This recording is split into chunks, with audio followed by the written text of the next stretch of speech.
Good morning વિદ્યાર્થી મિત્રો. તો આપણે ધોરણ 7 SS એમાં ચેપ્ટર 8 જોઈએ છીએ. એમાં ચેપ્ટર 8માં ગયા લેક્ચરમાં વિદ્યાર્થી મિત્રો આપણે જોઈ ગયા કે મુઘલ વંશના અંતિમ શાસકો કયા કયા હતા. બંગાળમાં નવાબ શાસનનો અંત કેવી રીતે આવ્યો અને રાજપૂત શાસનમાં રાજસ્થાનમાં કયા કયા શહેરમાં રાજપૂતોએ શાસન કર્યું તે વિદ્યાર્થી મિત્રો આપણે ગયા લેક્ચરમાં જોઈ ગયા. હવે શીખ સામ્રાજ્યની સ્થાપના કેવી રીતના થઈ, એમાં શક્તિશાળી શાસક તરીકે કોણ હતો તે જોઈએ. તો ગુરુ નાનકે 15મી સદીમાં શીખ ધર્મની સ્થાપના કરી હતી. ખાસ વિદ્યાર્થી મિત્રો મોસ્ટ આઈએમપી કે શીખ ધર્મની સ્થાપના કોને કરી હતી? તો ગુરુ નાનકે. નામ ખાસ યાદ રાખજો. ગુરુ નાનકે 15મી સદીમાં શીખ ધર્મની સ્થાપના કરી હતી. શીખ ધર્મ ગુરુ પરંપરા સાથે સંકળાયેલો છે.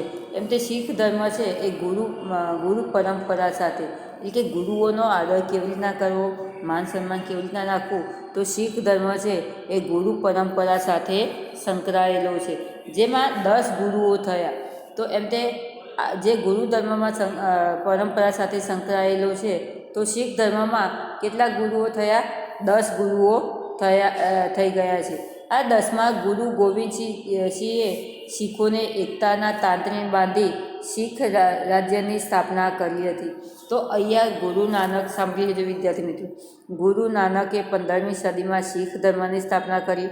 શીખ ધર્મ ગુરુ પરંપરા સાથે સંકળાયેલો છે અને એમાં મહાન ગુરુઓ તરીકે 10 ગુરુઓ થઈ ગયા. અને 10 ગુરુઓમાં 10મા ગુરુ તરીકે ગુરુ ગોવિંદસિંહ, કારણ કે વિદ્યાર્થી મિત્રો હમણાં આપણે આગળ આવી ગયું, તો ગુરુ ગોવિંદસિંહે શીખોને એકતાના તાંત્રે બાંધ્યા. તો ખાસ વિદ્યાર્થી મિત્રો ગુરુ ગોવિંદસિંહે શીખો માટે શું કાર્ય કર્યું? તો ગુરુ ગોવિંદસિંહે શું કર્યું? શીખોને એકતાના તાંત્રે કે બધાને એકતામાં રહેવું એ સમજાવ્યું. બાંધી શીખ રાજ્યની સ્થાપના કરી. શીખ રાજ્યોની સ્થાપના કોને કરી? ખાસ વિદ્યાર્થી મિત્રો, તો શીખ ધર્મની સ્થાપના આવે તો ગુરુ નાનકે, પણ શીખ રાજ્ય એટલે કે શાસન તરીકે પોતે અલગ રાજ્યની સ્થાપના કોને કરી? તો ગુરુ ગોવિંદે.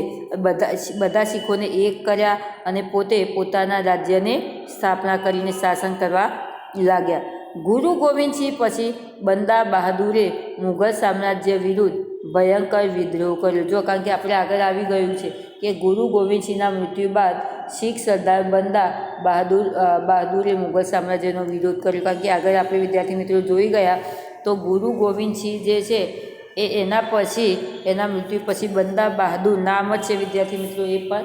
તો બંદા બહાદુર જે છે એમને શું કર્યું? મુઘલ સામ્રાજ્ય સામે વિરુદ્ધ ભયંકર વિદ્રોહ કર્યો. એમ તે મુઘલ સામ્રાજ્ય સામે ભયંકર વિદ્રોહ એટલે કે વિરોધ કર્યો. શીખો 12 સમૂહમાં વિભાજિત હતા. આ જે શીખો જે છે એ 12 સમૂહમાં, 12 જુદા જુદા ભાગોમાં એમ તે આ શીખો વિભાજિત એટલે કે ભાગ પડેલા હતા. ખાસ વિદ્યાર્થી મિત્રો વિકલ્પો માટે કે શીખોના સમૂહો કેટલા હતા? તો શીખોના 12 સમૂહમાં વિભાજિત થયેલા હતા. જેમાંનો એક સમૂહ શુકર ચક્રિયાના શક્તિશાળી નેતા રણજીતસિંહ શીખ સામ્રાજ્યનો વિકાસ કર્યો. જો વિદ્યાર્થી મિત્રો અહીંયા ટોપિક ખાલી શાંતિથી સમજવા જેવો છે કે ગુરુ ગોવિંદસિંહે શીખ રાજ્યની સ્થાપના કરી.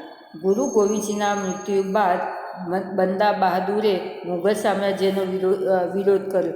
હવે જે આ શીખો જે છે એ આ શીખ સામ્રાજ્ય કેટલામાં, આખું એક જ તો તાંત્રે બાંધ્યું હતું, પરંતુ એ શીખ સામ્રાજ્ય કેટલા ભાગોમાં વેચાયું હતું?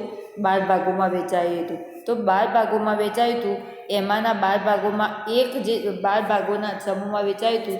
એમાંનો એક જે સમૂહ છે એ શુકર ચક્રિયાના શક્તિશાળી નેતા, એક સમૂહનો જે શુકર ચક્રિયાના એમ કે શક્તિશાળી નેતા રણજીતસિંહે શીખ સામ્રાજ્યનો વિકાસ કર્યો. કે આટલા બધા જે 12 સમૂહના ભાગમાં વેચાયું એમાંનો એક સમૂહ જે છે એ સમૂહનું નામ શું છે?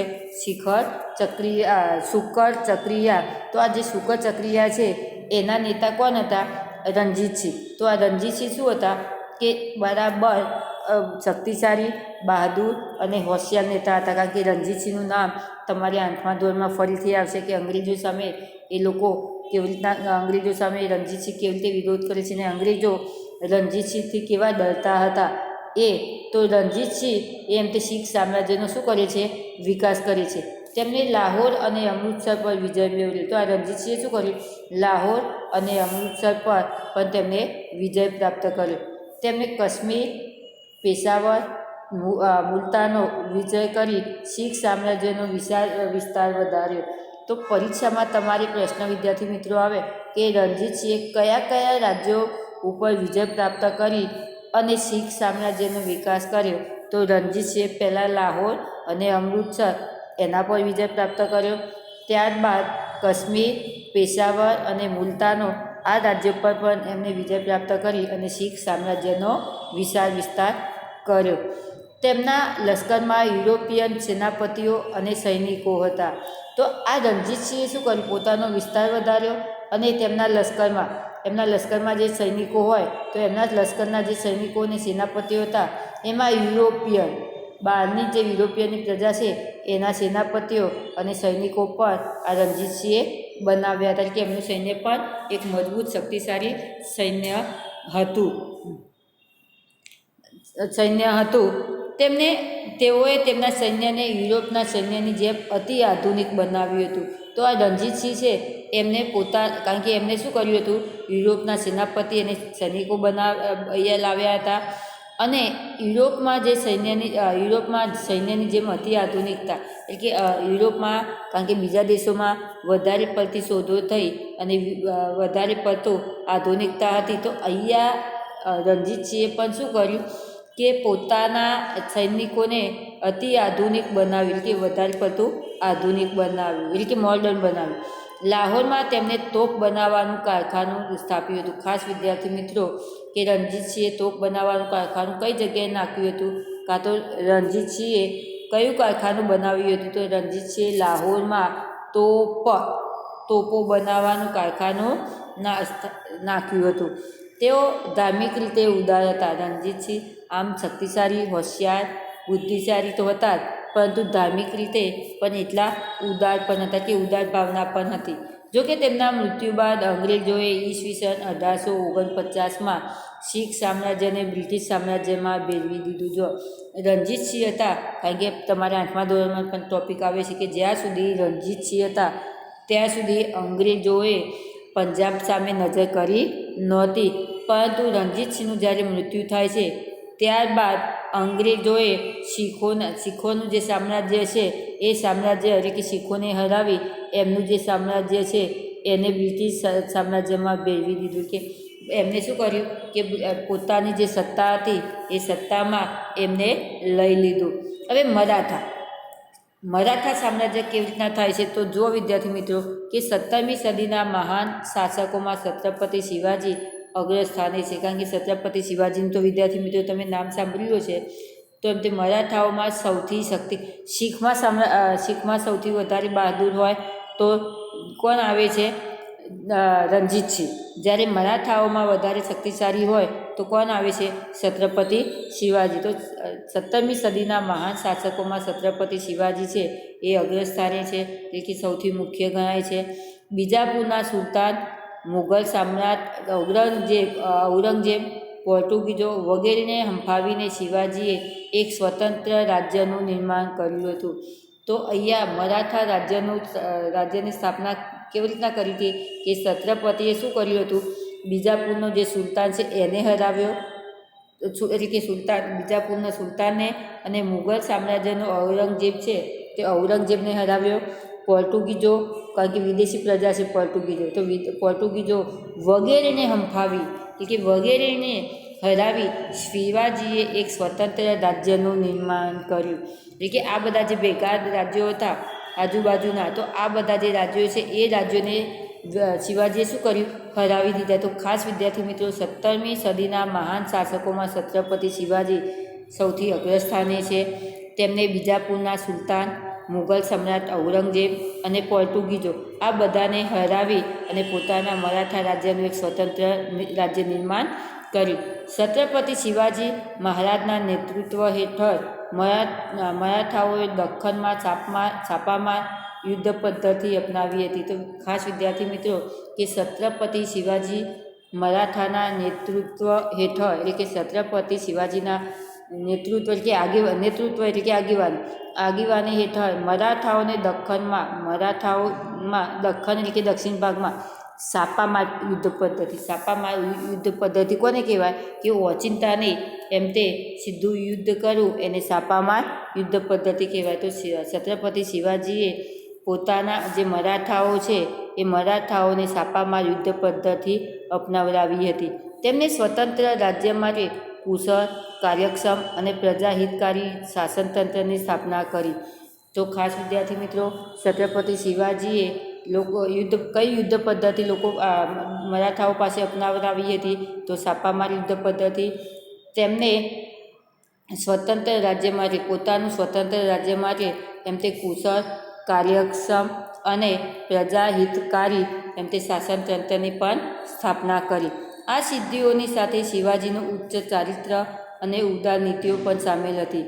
એમ તે પ્રજા માટે એમને કેટલાય કાર્યો એમને કર્યા અને આ સિદ્ધિઓ એટલે કે કુશળ, કાર્યક્ષમ અને પ્રજાહિતના કેટલાય કાર્યો તેમને કર્યા અને આ સિદ્ધિઓની સાથે એટલે કે આવા કાર્યોની સાથે શિવાજીનું ઉચ્ચ ચારિત્ર એટલે કે ઊંચા વિચારો અને ઉદાર નીતિ કે લોકો પ્રજા પ્રત્યેની જે ઉદાર નીતિ હતી એ પણ એમ તે દેખાઈ આવે છે. છત્રપતિ શિવાજી બાદ શિવાજીના પૌત્ર શાહુને ઔરંગઝેબે કેદ કર્યો હતો. તો છત્રપતિ શિવાજીનું જ્યારે મૃત્યુ થયું તો એના પુત્રનો પુત્ર કયો શાહુને ઔરંગઝેબને શું કર્યો હતો? કેદ કર્યો હતો એટલે કે જેલમાં પૂર્યો હતો. ઈસવીસન 1707 બાદ શિવાજીના પૌત્ર શાહુને ઔરંગઝેબે કેદ કર્યો હતો. તો વિદ્યાર્થી મિત્રો અહીંયા છત્રપતિ શિવાજીનું જ્યારે મૃત્યુ થયું ત્યારબાદ આ લોકોનું મરાઠાઓનું જે શાસન છે એ થોડું અસ્તવ્યસ્ત થવા લાગ્યું. તો એનો પુત્ર જે શાહુ છે એ જ્યારે મરાઠા રાજ્યમાં શાસન કરતો હતો તો એ વખતે ઔરંગઝેબે શું કર્યું? આ જે શાહુ છે એને કેદ કરી લીધો હતો અને 1707 બાદ શાહુ છૂટતા તેમના કાકી તારાબાઈ વચ્ચે વારસા વિગ્રહ ફાટી નીકળ્યો હતો. તો અહીંયા શું કહે છે કે ઔરંગઝેબે શાહુને કેદ કર્યો અને 1707 બાદ એમ કે શાહુ જે હતો એ શું થયું? જેલમાંથી છૂટ્યો. તો એ વખતે પોતાનું શાસન જ્યારે કરતો હતો તો શાહુને અને તેમના કાકી જે તારાબાઈ છે એ વચ્ચે વારસા વિગ્રહ ફાટી નીકળ્યો. વારસા વિગ્રહ એટલે કે મિલકત બાબતે ઝઘડો.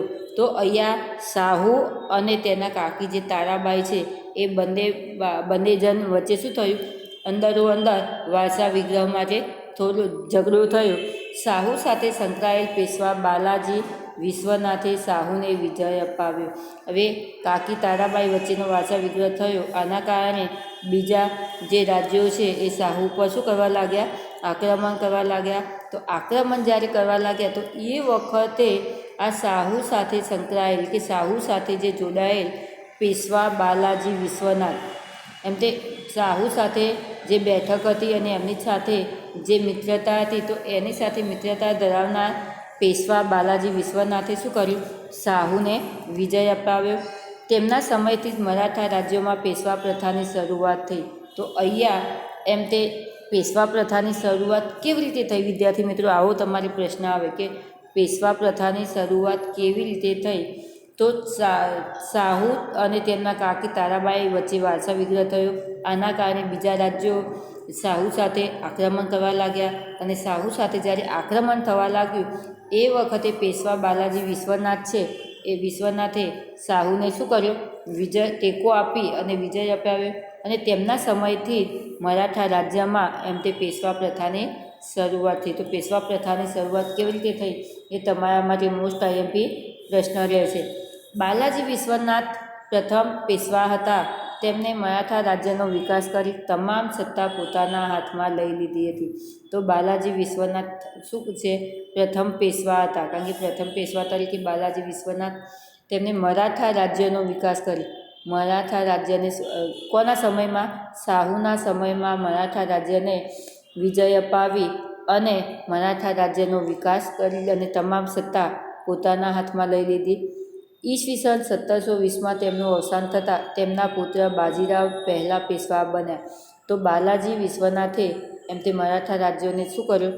વિકાસ કર્યો. અને જ્યારે શાહુ મૃત્યુ પામ્યો અને ત્યારબાદ મરાઠા રાજ્યના વિકાસમાં કોનો વિકાસ થયો? પેશવાની એમ તે સત્તા થઈ. હવે જ્યારે પેશવાની સત્તા થાય છે તો બાલાજી વિશ્વનાથ પ્રથમ એ પેશવા રાજ્યની સ્થાપના કરી. અને પેશવા રાજ્યની જ્યારે સ્થાપના થઈ તો ત્યારબાદ ઈસવીસન 1720માં તેમનું અવસાન થતાં કોનું? બાલાજી વિશ્વનાથ પ્રથમનું અવસાન થતાં તેમના પુત્ર બાજીરાવ પહેલો પેશવા બન્યો. તો બાજીરાવ પેશવા શું કરે છે? પાછું ફરીથી એમ તે મરાઠા રાજ્યનું એટલે કે પેશવા રાજ્યનું શાસન કરે છે. તેઓ કુશળ યોદ્ધા અને ચતુર રાજનીતિજ્ઞ હતા. તો આ બાજીરાવ પેશવા છે તે એમ તે કુશળ યોદ્ધા એટલે કે હોશિયાર એક યોદ્ધા તરીકે અને ચતુર રાજનીતિજ્ઞ એટલે કે ચાલાકી રીતે પોતાનું શાસન કેવી રીતે કરવું તે બાલાજી વિશ્વનાથ જાણતા હતા. તેમને ઘણા મુગલ વિસ્તારો મરાઠા સામ્રાજ્યમાં ભેળવી દીધા હતા. તો આ બાલાજી વિશ્વનાથ છે એમને ઘણા જે મુગલ વિસ્તારો હતા જુદા જુદા ભાગના એ મુગલ વિસ્તારોને શું કર્યું હતું? મરાઠા સામ્રાજ્યમાં ભેળવી દઈ અને મરાઠા રાજ્યનો વિસ્તાર શું કર્યો હતો? વધાર્યો હતો. તેમને મારવા, ગુજરાત, બુલંદખંડ પણ જીતી લીધા હતા. તો બાલાજી વિશ્વનાથે કયા કયા રાજ્યો જીતી લીધા હતા? તો બાલાજી વિશ્વનાથે મારવા, ગુજરાત અને બુલંદખંડ જેવા રાજ્યો જીતી લીધા હતા. એટલું જ નહીં, તેમને હૈદરાબાદના નિજામને પણ હરાવ્યો હતો. કારણ કે હૈદરાબાદનો નિજામ એ પણ વિદ્યાર્થી મિત્રો તમારે આંકવામાં ટોપિક આવશે. તો હૈદરાબાદનો નિજામ જે છે એને પણ બાલાજી વિશ્વનાથે એમ તે હરાવ્યો હતો. તેમને મહારાષ્ટ્રને એક મહાન મરાઠા સામ્રાજ્યમાં પરિવર્તિત કરી નાખ્યું હતું. તો ખાસ વિદ્યાર્થી મિત્રો તમારો મોસ્ટ આઈએમપી પ્રશ્ન આવે કે મરાઠા સામ્રાજ્યનું પરિવર્તન કોને કરી દીધું હતું? તો મરાઠા સામ્રાજ્યનું પરિવર્તન બાલાજી વિશ્વનાથે કરી દીધું હતું. તો આ રીતે એમ તે તેમને શું કર્યું? પોતે ગુજરાત એમ તે મારવા અને બુલંદખંડ જેવા રાજ્યો જીતા, હૈદરાબાદના નિજામને પણ હરાવ્યો અને આમ મરાઠા રાજ્યનો વિસ્તાર વધારી દીધો હતો. ઈસવીસન 1740માં તેમના અવસાન બાદ તેમનો પુત્ર બાજીરાવ પેશવા બન્યા. તેમને બંગાળથી લઈને મૈસૂર સુધી વિજયો પ્રાપ્ત કર્યા હતા. તો બાલાજી વિશ્વનાથ પછી બાજીરાવ પહેલો ગાદી પર આવ્યો. બાજીરાવ પહેલા પછના મૃત્યુ બાદ બાજીરાવ પેશવા એના પુત્ર એમ તે ગાદી પર આવ્યો અને તેને બંગાળથી લઈને મૈસૂર ત્યાં સુધી શું કરે છે? પોતે વિજય પ્રાપ્ત કરે છે. ઈસવીસન 1761માં ઈરાનના શાહ અહેમદ શાહ અબ્દાલીએ ભારત પર આક્રમણ કર્યું અને મરાઠાઓ અને અબ્દાલી વચ્ચે પાણીપતનું ત્રીજું યુદ્ધ થયું, જેમાં મરાઠા રાજ્યની હાર થઈ. તો મરાઠાઓનું પતન કેવી રીતે થાય છે? તો ઈસવીસન 1761માં ઈરાન દેશના શાહ અહેમદ શાહ અબ્દાલીએ ભારત પર શું કર્યું? આક્રમણ કર્યું અને ભારત પર મરાઠાઓ અને અબ્દાલી વચ્ચે પાણીપતનું ત્રીજું યુદ્ધ. કારણ કે વિદ્યાર્થી મિત્રો આવા જે પાણીપતનું ત્રીજું યુદ્ધ આવા મેદાન તમારા શું હશે? અલીઘાટનું યુદ્ધ. તો આવા બધા મેદાનોના તમારે નામ યાદ રાખવાના, કારણ કે 8મા ધોરણથી આવે છે. તો પાણીપતનું જે ત્રીજું યુદ્ધ છે તો આ યુદ્ધમાં અહેમદ શાહ વચ્ચે અને બાજીરાવ વચ્ચે યુદ્ધ થાય છે અને આ યુદ્ધમાં મરાઠા રાજ્યની હાર થાય છે અને હારના સમાચાર મળતા આઘાતથી બાજીરાવનું અવસાન થયું અને આ યુદ્ધે મરાઠાઓના નિર્બળ બનાવ્યા અને પરિણામે ભારતમાં બ્રિટિશ સત્તાનો ઉદય થયો. તો વિદ્યાર્થી મિત્રો એ શું કહે છે? ઈરાનનો શાહ અહેમદ શાહ ગાદી પર એને મરાઠાઓ સામે પાણીપતના ત્રીજું યુદ્ધ કર્યું અને યુદ્ધમાં મરાઠાઓની હાર થાય છે અને યુદ્ધમાં મરાઠાની હાર થતાં બાલાજી બાજીરાવનું શું થાય છે? આઘાતથી અવસાન થાય છે. અને આ અવસાનથી મરાઠા રાજ્ય શું થાય છે? નિર્બળ, એટલે કે પોતે શક્તિમાન રહ્યું નહીં. અને પરિણામે જે અહેમદ શાહ એટલે કે બહારની પ્રજા અહીંયા આક્રમણ કરી અને સત્તા સ્થાપી, તો ધીમે ધીમે આ બહારની પ્રજાને પણ હરાવી અને અંગ્રેજોએ શું કર્યું? પોતાની સત્તાનો ઉદય એટલે કે પોતાના સત્તામાં શું કર્યું? પોતાને હસ્તક લઈ લીધા. તો આ રીતે આ લોકોને હરાવી અને અંગ્રેજોએ આપણા દેશ પર કેવી રીતે શાસન કર્યું તે અહીંયાથી ચાલુ થાય છે. અને વિદ્યાર્થી મિત્રો, અહીંયાથી તમારો 8મા ધોરણમાં આવશે એટલે સીધું અંગ્રેજો કે વિદેશી પ્રજાઓ કઈ કઈ ભારત પર આવી, એમાં અંગ્રેજોએ કેવી રીતના સત્તા સ્થાપી તે આપણે 8મા ધોરણમાં જોઈશું. ત્યાં લગી ધન્યવાદ.